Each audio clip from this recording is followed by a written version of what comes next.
Hi guys, magandang araw sa inyo lahat at welcome back ulit sa ating YouTube channel.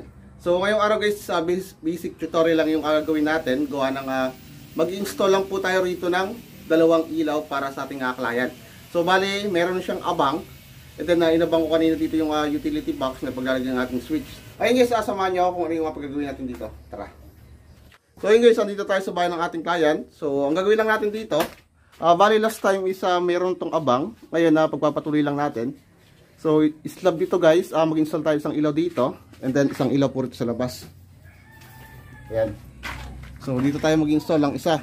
Ginawa ko kanina, so inabang ko na dito guys yung ating utility box. Ayan guys, inabangan ko na yung, inabang ko guys kanina yung isang utility box dito para sa ating switch.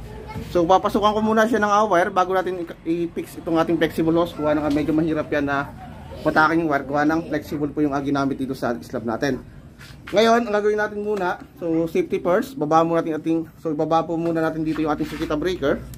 So ito yung ating circuit breaker ng ating client. So babaklasin ko lang muna siya kasi diyan itatap yung ating linya. So bali meron siyang abang dito sa slab. Ayan. Para yung abang bato, hindi ba na UP ito? Ha? Paano UP yung mga flexible hose dito? Ikaw ba nag-post ito? Oo, hindi may UP. May UP. Kasi pang sinsay pare. Again? Okay, so pakasimulan natin yung panel. May lulo mo.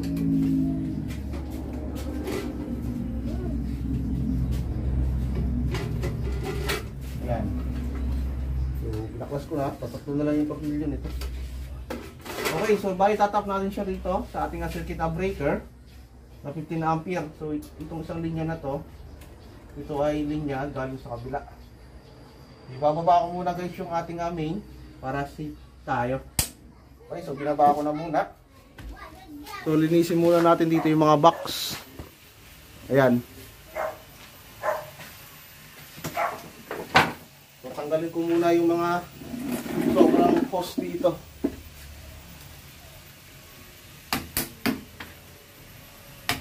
Kahit na kayo screwdriver.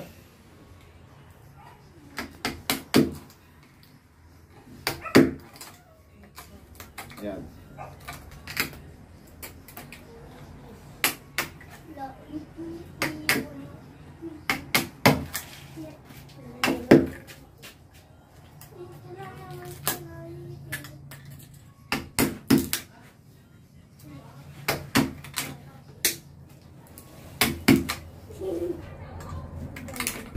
So ito, ayan. Puputin lang natin yung pako. Yan.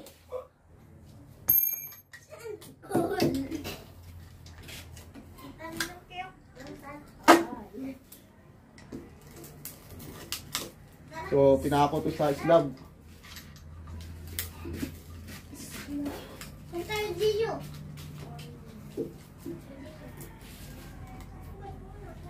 Yan. So tanggal ko na yung ano dito, pako. So linis muna tayo. Dito naman sa kabila, sa labas. So linisin din natin yung box. So ito naman yung box niya.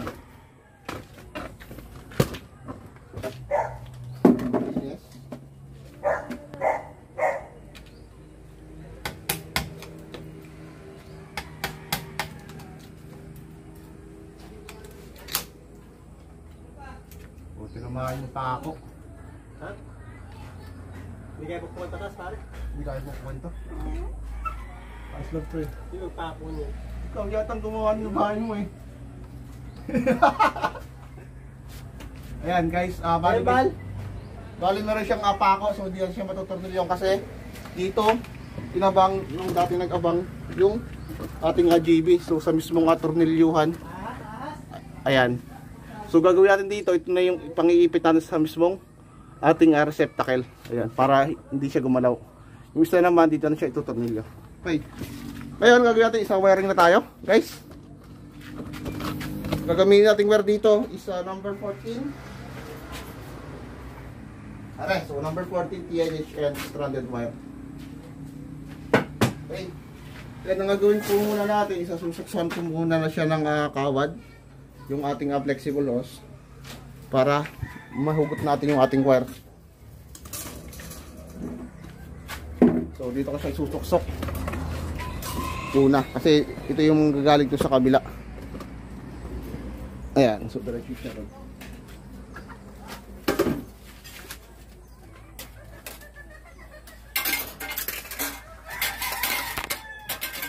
Yung sa tempa. Yun ang gagawin itong milyo para sa junk sa ano sa... Ay, pare, kaya pasama na yung bahay ng ilaw ko. Gagi! Ay, hindi mo nagawang yan! Hindi na matatanggal yan! Putulin mo na lang. Ano tayo lang yan, parang tutol. Nagarin ba ka lang yan? Napansin ko pare, yan yung bahay. O, ano ba naman dun? Titira ko na nga. Oh, guys, pasok nyo to. Yung ikaw na, gawa, ba't mo? Pinaparado agad.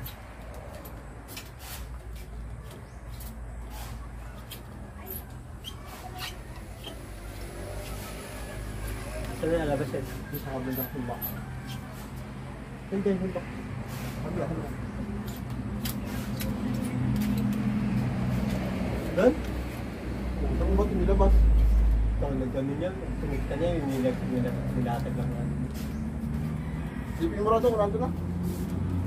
Okay, so yun guys, dali na. So nailabas na rito yung isang kawad. Ngayon, abangan na natin siya ng wire. So gagamit tayo ng wire na number 14. So tatagingan muna natin dito kung alin dito yung magiging return. Yan, tabi lang tayo. Saan pare? Ito? Yan, dyan mo yan. Okay, so tagigan natin.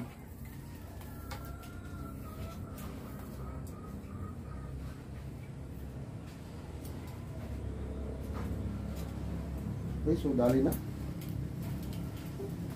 Saan labas ito pare? Dito. Hindi mo nagalaw. Baka dito sa breaker. Ha? Baka sa breaker yan. Di ka push yung. Nakukutin mo na kung mga tingin yan. Tulungan muna ako.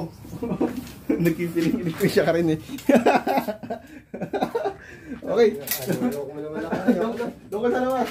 Gugutin mo ito. Ano mo? Wire. Okay, so bali sasabit na natin dito yung ating pinya. Ito.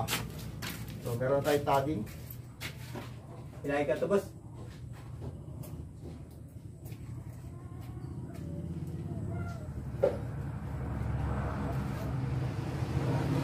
Okay, layo na. So, Ano? okay, layo. Boss, para pa sila.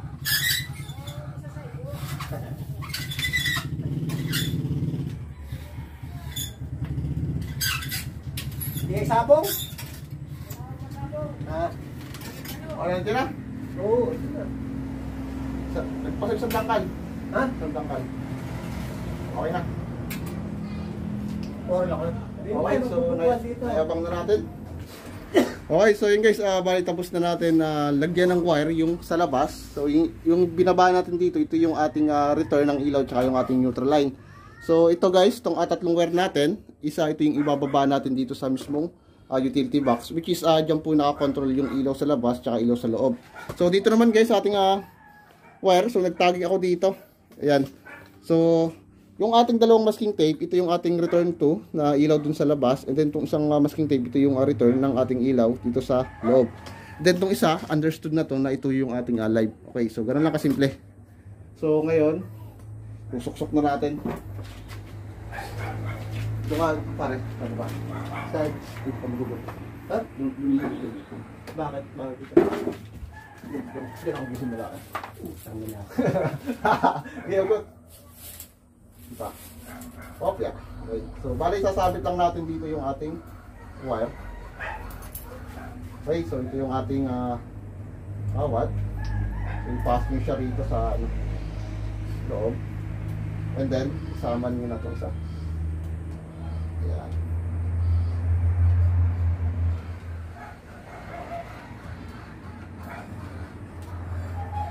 So, titipan natin para hindi siya hugot.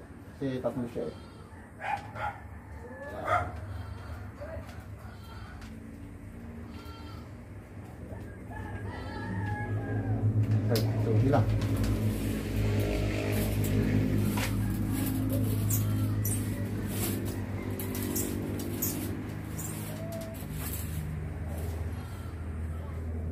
Maya. Okay. Okay. Tapos pa. Iupat mo yan. Sobra pa. Asa? Ako lang eh. Okay, so okay na. Then ang next naman natin, yung papunta na po sa mismong breaker. So simula rito, pababa sa mismong tunnel. Ayan pare. Mahagay pa. So ito yung panel natin. Ano? Ito, susok na ito lahat. Haba naman yan. Ayan, so ito yung kasama natin, shout out. So ginagawa ko yung bahay niya, palit kami. So yung pinto, kawalit kami ito na CR ko. Ha? Yan, tupi mo. Yan. Tupi mo pa. Tapos tupi mo naman. Palit dito naman ang tupi. Kabila. Palapanin mo. Yan. Yan, so nakatagal daw. Pinutol na dito. Yun yung dapat oh. Yan. Pare, tanda lang ha. Baka may makakalitik mo sa live. Isay ka dyan. Ikaw na, magpasok. Ayos yan, kaya mo yan. Tingnan mo, baka dumikit to sa live ay. Titingnan ko rito sa ano. Salay mo yung ano doon. Nakabali tapos na po. Nasuksukan na natin dito ng linya. Yung ating live tsaka yung ating neutral line. So ibinaba ko na guys sa ating mismong breaker. So ito yung mismong linya natin na dalawa. Okay. So na ito yung ating linya na dalawa. Ayan. So naibaba na po natin dito. Okay guys, splicing na po tayo. So common na lang yung splicing natin dito kasi napaka-simple lang gagawin natin kasi dalawang ilaw lang po yung ating pailawin ngayong araw. Okay. So akit tayo rito sa taas.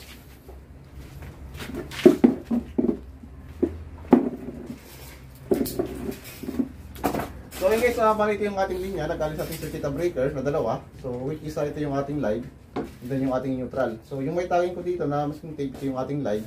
So ang unang nyo na pong gagawin guys is susupply lang natin palagi ng live yung ating switch. So which is yung switch nito, ito.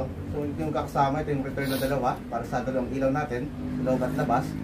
And then yung ating live na pababa sa ating switch.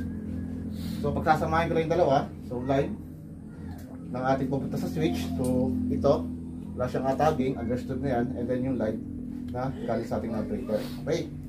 Ngayon, try na natin, space na po natin. Type lang. O, ganda kayong stripper. Nag-play ba? Okay, so live. Ito yung aking live.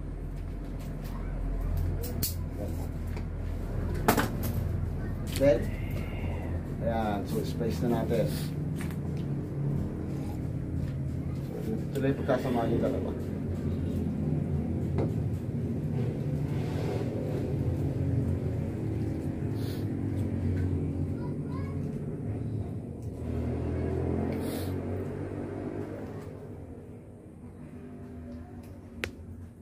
So yung nakalimutan palang i-pigtail para dito yung ating gawa. Hindi siya maglulus para sureball tayo. So dali na. Ayan natin ipan yun Ayan.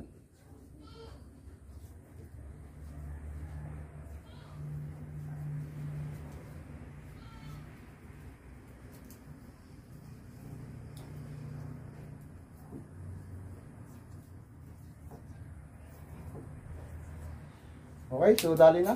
Bali yung next naman natin, yung ating neutral line, which is ito. Ito yung ating neutral line. Ngayon, lagi nang tatandaan, ang neutral line is directly palagi po sa ating receptacle doon sa isang terminal. So, kukuhain ko lang yung neutral na galing breaker. And then, neutral, na papunta rin sa labas, sa ilaw, ito. So, ang mangyayari dito guys, maglalawit na lang tayo ng wire dito. And then, isasabit natin yung isang wire para sa neutral ng ating receptacle. Okay, so neutral. Ayan. Then neutral lang ating panel galing. So iwain nyo lang siya dyan. Babalitan lang natin. So hindi natin siya puputulin.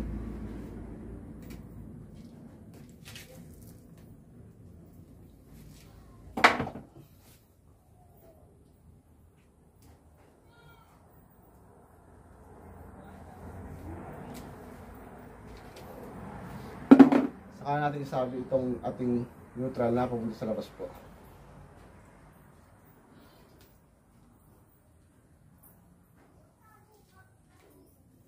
Yan, yan ang simple, sabit nyo lang.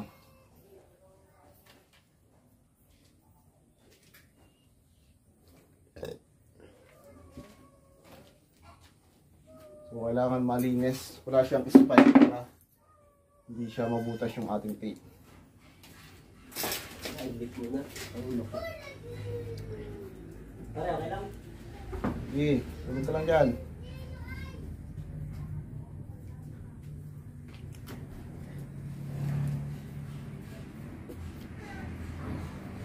Okay, dali na po. So, itong isang tape natin guys, ito yung return ng ilaw sa labas. And then, kukuha tayo ng isang return na pagbaba sa ating switch. Which is, ang gagawin ko return, ito yung dalawang tape natin para sa ating labas. So, ito naman yung pagkasama natin dalawa.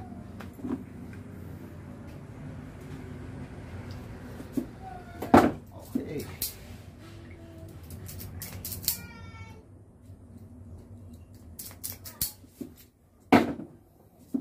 So, space namin dito.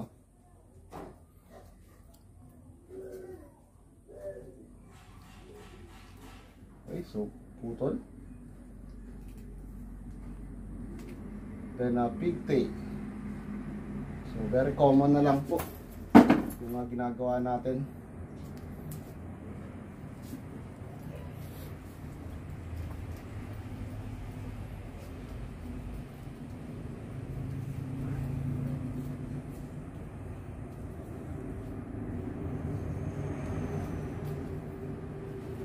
Okay, so dali na.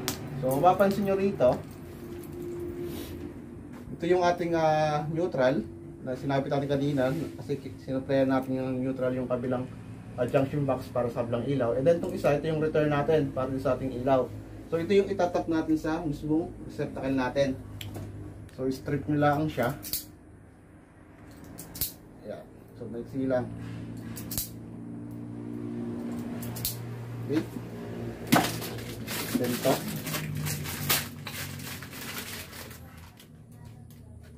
So ito yung ating receptacle. So dito naman guys sa ating receptacle, so lagi lang tatandaan, yung top ng ating return is palagi pong nasa gitna.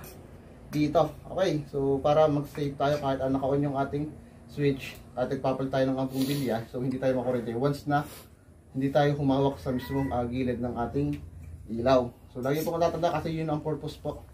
Okay, so gitna, return, ito. So ito yung kanyang screw.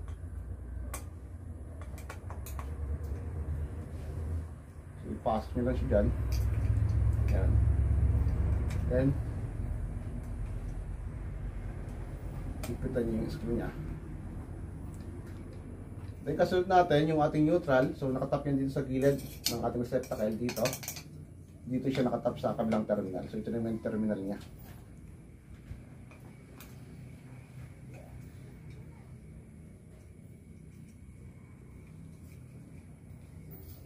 Okay, so yeah.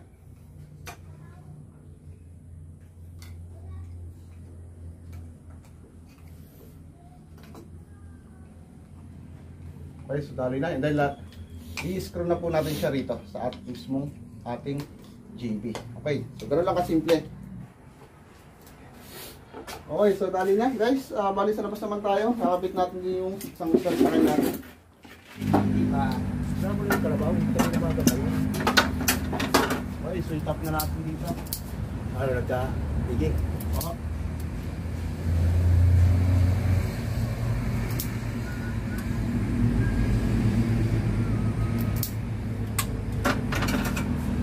So ganun pa rin guys. Same process.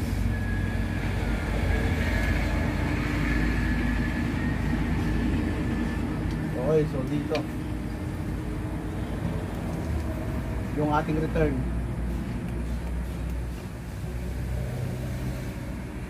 Din yung ating neutral dito naman sa gilid ng ating receptacle.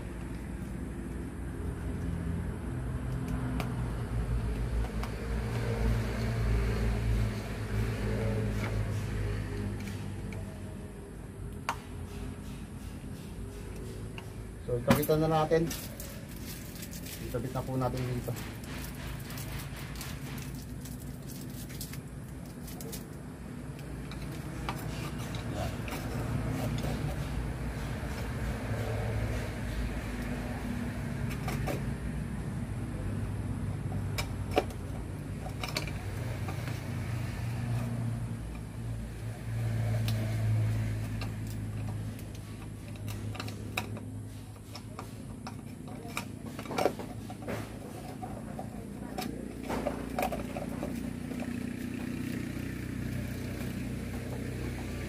Okay, so isang tornilyo lang nalagay natin dito, gawa ng may pako siya. So pinakuro sa mismong screw. So pwede naman yan, matibay na, hindi naman nauga. Okay na. Then nalipat naman tayo rito. Hello. So ikakabit ko na guys dito yung ating switch. Yan.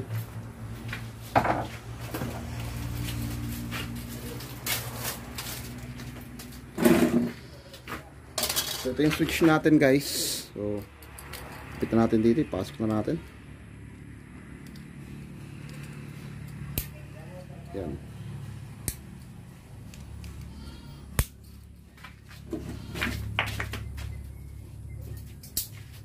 So yung bali guys yung ating switch pala. Ikakabit natin dito. So are. So yung isa kasi nilulugaw yung tornilyo. Lugan muna natin bago natin maipit dito yung ating linya. Okay. So gagawin ko lang dito, isa-strip ko muna yung ating mga wire dito. Yan.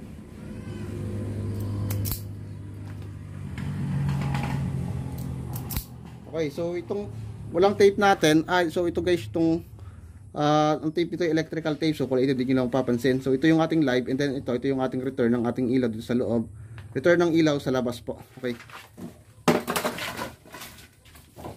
so luluwagan ko lang siya yung ating screw dito.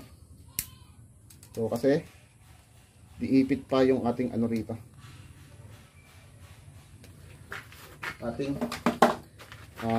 switch na nabili. So ang top niyan ng ating linya live dito lagi sa left side. So ipasok niyo na to, yan. Then pasok niyo yung live dito. Yan, para sabay siyang mahigpitan.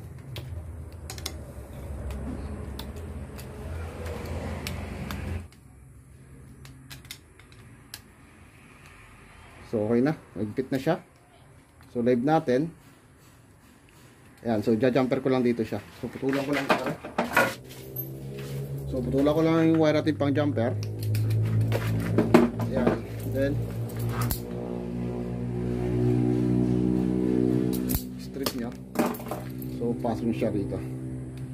So ito namang isang switch natin, ito yung iniipit naman. Ayan. So kusa siyang umiipit dito. Then next natin ito. So yung ating return na isang ito yung return ng ating ilaw sa loob. So ito yung tatap natin sa switch natin. Yan, so kailangan ulit natin luwagan. Hindi na pala. So higpitan na lang pala natin. Yan.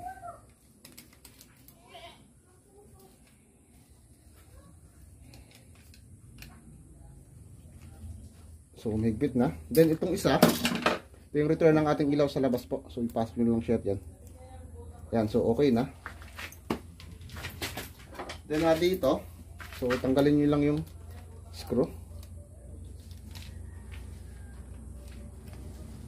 Yan. Then pasok nyo lang siya rito. Yan, so dali na.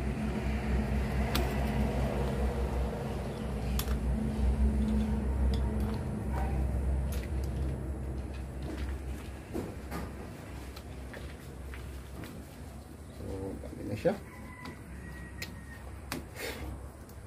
Okay.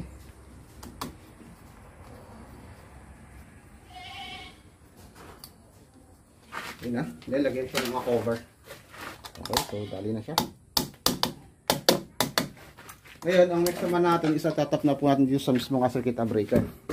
Temporary, dito ko muna siya itatap sa 20 ampere. Kasi wala pa siyang available na circuit breaker na nabili para po sa ilaw na 15 ampere. Okay, so make sure guys na nakababa yung ating breaker para safe po yung ating galawan dito.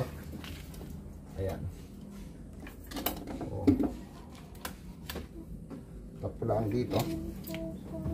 Ulit ko lang. Ito yung live natin. Okay.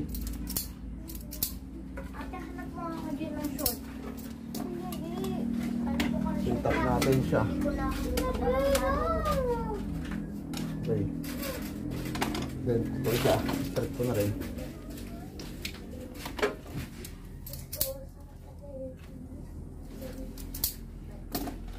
Yan. Lagyan na natin. Okay, so tap muna natin live sa taas.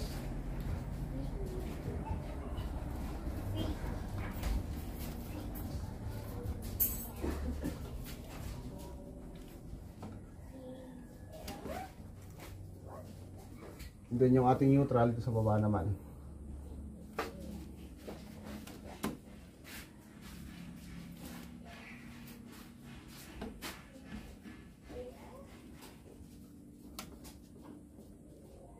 Okay, so sipan lang natin. Dami na. Okay, so yun guys, bali na itap po na rito sa 20 ampere ng circuit breaker. So naloba tayo. Ayan. Bali yung ating wire na ginamit dito is number 14. So okay lang na itap na sa 20 amperes kasi temporary lang naman yan. At isa pa, yung ating ginamit na wire dito is THN. So meron siyang ampacity na kaya niyang i-handle yung 20 amperes na circuit breaker sa 14 sa 14 na wire na ginamit po natin dito. Okay. Ngayon gagawin natin dito guys, isa tatakloban na natin. So ipatakip natin ito. So nang matesting na natin. Ayan. Okay, okay na po. So nilagyan siyang cover. Ngayon tataas na natin yung ating circuit breaker. I-on natin dito. Ayan. On. So naka-on na lahat. Ayan. So pinakabitan ko na ng ilaw. So gumana na po yung ating ilaw sa loob. Ayan. Okay, sa bali ito yung switch nya. Ayan. So on off ko. Ayan, i-on natin ito yung ilaw nya. Okay na, dali na. And then itong asang switch naman, ito yung para sa labas natin. Ayan, so buhayin ko. Ayan, on, off, on, off. So ganun lang kasimple guys, mag-wiring. So napaka-basic lang yung ginawa natin. So pinailawan lang natin dito yung loob ng client natin and then sa labas. Ganun lang po kasimple yung ginawa natin ngayong araw. So ang ginawa lang po natin dito is nag-install lang tayo ng dalawang ilaw. And then control sila ng individual na switch. Okay, so napaka-basic lang po. Sa mga di pa sa akin, subscribe sa nag-support tayo yung channel ko, i-click yung notification bell para palaging updated sa aking bagong video. Hanggang dito lang muna and see you in my next vlog. Thank you.